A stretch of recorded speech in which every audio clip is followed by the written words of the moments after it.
She walked into that room, and nobody expected what happened next. Selena Gomez, one of the most watched women on the planet. A woman who has spent more than half her life in front of cameras, being analyzed, judged, celebrated, torn apart, and built back up again. You'd think by now she'd have figured out how to just relax. To just exist in a room without it becoming a moment. But here's the thing. She hadn't. Not really. Not until Amy Poehler walked in. Let's go back a little. Because to understand why this conversation hit differently, you have to understand where Selena was at this point in her life.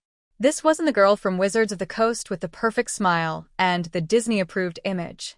This was a woman who had fought through lupus, a kidney transplant, public heartbreak, a very public battle with her mental health, and the kind of scrutiny that would break most people before breakfast. She had stripped herself bare in interviews before. She had cried on camera. She had talked about anxiety, about loneliness, about what it feels like to have 100 million people watching your every move and still feel completely invisible. Heavy stuff. Real stuff. But most of those conversations had a certain weight to them. A kind of tension. Like everyone was tiptoeing around the volcano. Then came Amy Poehler's Good Hang. Now, if you don't know what Good Hang is, here's the short version. Amy Poehler, comedian, actress, the woman who gave the world Leslie Knope and made us believe that optimism isn't weakness, created a space that wasn't really like other interview formats. It wasn't a late-night couch. It wasn't a serious sit-down. It was exactly what the name says. A hang. A conversation between two people who actually wanted to be in the same room together. And something about that changed the entire energy Selena walked in with. From the moment they sat down together, you could see it. Selena was different. Lighter. Like someone had handed her permission to just be a person for an hour. No PR filter cranked to maximum.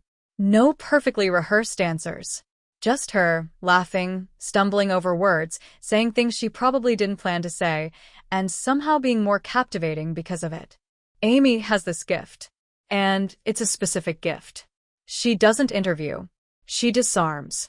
She'll hit you with something ridiculous right before she hits you with something that cuts straight to the truth, and by the time you realize what happened, you've already said the thing you didn't know you were going to say. She does it with a smile. She does it in a way that makes you feel safe. And Selena? Selena fell right into it. There's this moment early on where Selena is talking about how strange it is to be famous from childhood.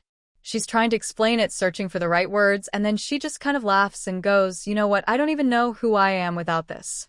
And then she catches herself. And Amy doesn't make it awkward. She doesn't gasp or pivot or rush to fill the silence with something safe. She just nods. Like, yeah, of course. Tell me more. That's when the real conversation started. They talked about growing up in public. About how the version of yourself that the world falls in love with is often a version you outgrew years ago, and yet somehow you're still responsible for keeping her alive. Selena talked about the weight of that, the exhaustion of it, the bizarre feeling of mourning a version of yourself that millions of people still see when they look at you.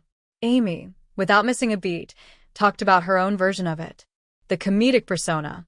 The expectation to always be funny, always be uplifting, always be on. And how that expectation doesn't disappear when the cameras stop. It follows you home.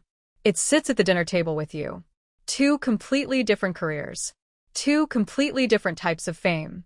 And somehow they were saying the exact same thing. That's the magic of a good hang. You stop performing for each other, and you start actually talking. And then Selena said something that nobody was ready for.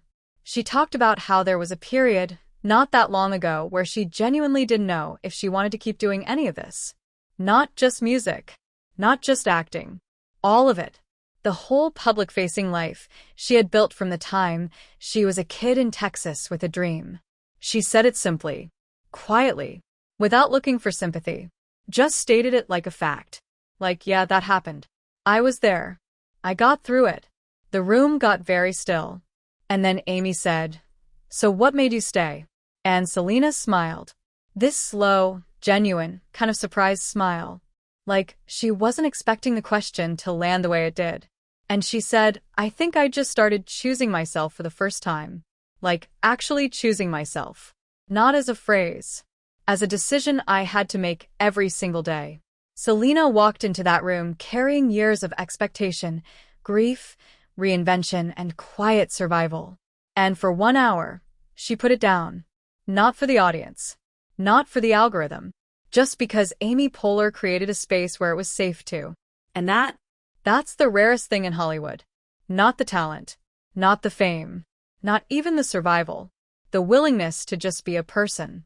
Even for an hour. Even on camera.